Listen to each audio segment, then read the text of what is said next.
This is a credible report by the Sydney Morning Herald's political editor, David Crowe. Like, do you think people earning over $150,000 deserve a tax cut? You know, Sharri, I'll respond when this Prime Minister has the guts to stand up and say that he's declared war on aspirational Australians, because that's exactly what he's doing here. Now, let me tell you, the thing about inflation and the cost of living crisis we're facing now, we've faced them before, and you don't get out of them by declaring war on aspiration. You don't get out of them by having a class war, and you certainly don't get out of them by breaking a promise that you've made alongside the Treasurer over 100 times, Sharri. No, I understand the broken promise argument. I spoke about it at length at the start of the show. It's a pretty strong argument, They Sharri. have broken their promise. I said the same thing. But what I'm asking you is, do you think the stage 3 tax cuts should go ahead for people earning over $150,000? All of the stage 3 tax cuts, as per the stage 2 and stage 1 tax cuts, should go ahead because they've gone to elections. Both sides of politics have supported them.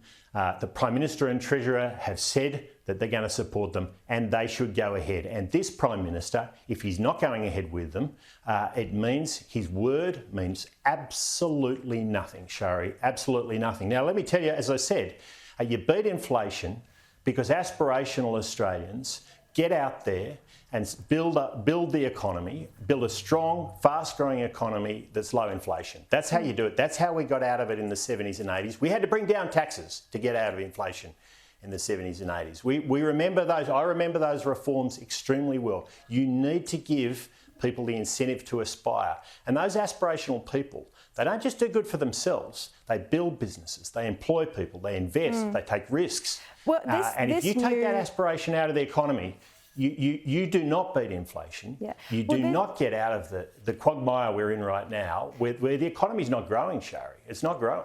The reworked stage 3 tax cuts, announced by the Herald tonight, announced by the Albanese government, went to Cabinet this afternoon reportedly.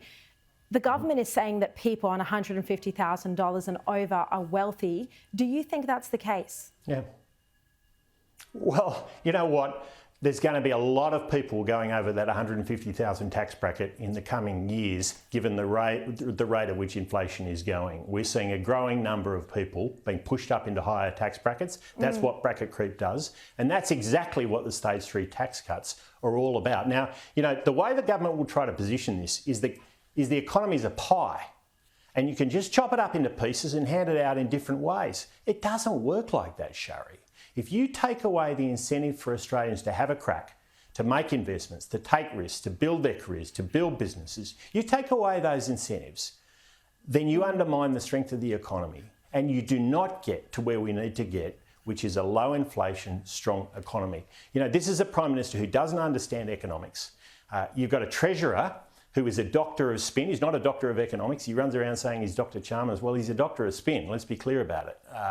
And they do not understand that if you take away the incentive for Australians to have a crack, you're not going to have that strong low inflation economy we all desperately want right now, at a time when we've seen the real standard of living of Australians, their real disposable incomes fall faster than almost any other advanced country in the world. Yeah, all right. This is going to be a major story tomorrow.